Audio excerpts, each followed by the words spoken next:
قال ابن مسعود: الاختلاف عذاب.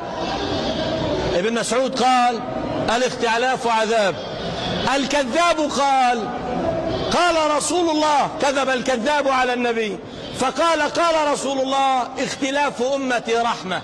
ورب البيت ما قال رسول الله. كذب الكذاب على رسول الله. كيف والله يقول: إن هذه أمتكم أمة واحدة وأنا ربكم فاعبدوني. قال عليه الصلاة والسلام: لا تختلفوا فتختلف قلوبكم. كيف بتقول الاختلاف رحمة؟ كان يسوينا في الصف، يسوي مناكبنا وأعقابنا ويقول: لا تختلفوا، ثم تقولون الاختلاف رحمة. اختلاف الصورة ممنوع، فكيف باختلاف الفعل والقول والعمل؟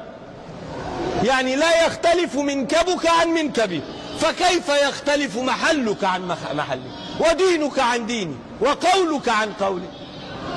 إلا كما فعل بنو إسرائيل. قال الله: وما تفرقوا إلا من بعد ما جاءهم العلم بغيا بينهم. كبروا الله.